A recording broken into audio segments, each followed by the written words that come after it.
had been always loyal to his wife, and he was sure that he didn't deserve all of this. He had worked so extra hard to satisfy her, and satisfying her always seemed to be an upwards hill run to him. Despite being so generous to her, showing her all the good attributes that he could, showering her with presents, and making everything that he knew could help him earn a satisfied look on her face, it all seemed to get sucked by an empty hole inside of her.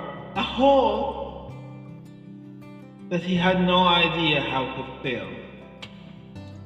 Okay, the divorce was not easy, but it seemed to be the only solution. Leaving behind 3 lovely kids was not something that he ever wanted to do, and there was not something that he wasn't ready to forgive his wife for. The pain, the anger, the helplessness, all was met with coldness from her side, feelings that he didn't know how to decipher or to break.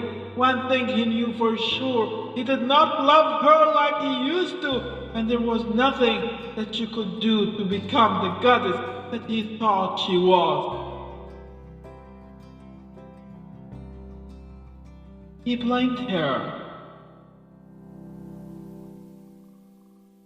And he blamed himself for treating her so well and treating him so unwell.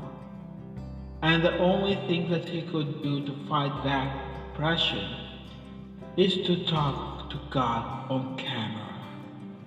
He didn't know where he brought this idea, but he actually did that. And he did notice strange things as he did that.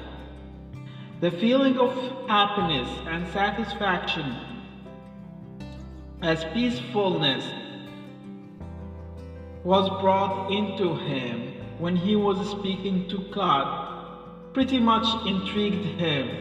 And then he was talking to God, and he madly told him, "Show me something to tell me that you really exist."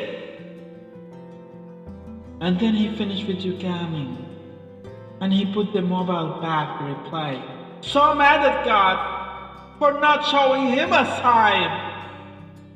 And as he watching, he noticed that the light bulb flashed right behind his back immediately after he asked him to show a sign.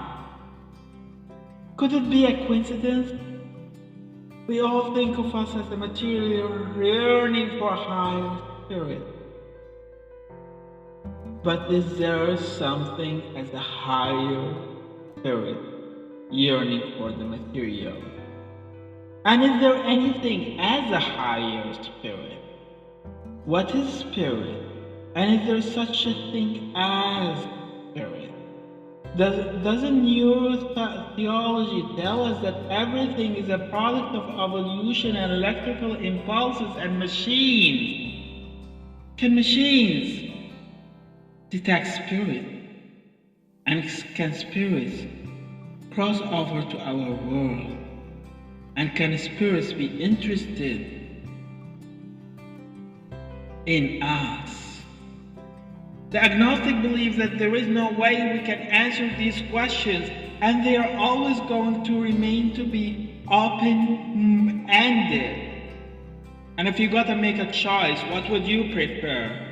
Do you think our preference is for God to exist? Because I think it's not. The world without God is so much freer and with less responsibility. And the fact that the majority of us say that there is God, it could be either a survival mechanism, a proof that God exists, or both.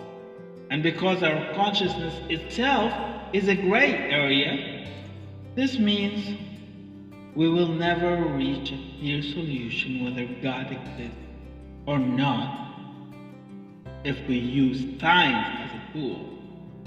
Science can make us reach a more manageable version of the truth, but the higher truth is not in science or religion books, and we know it. The real truth is in our hearts and souls and it is so pointing to God.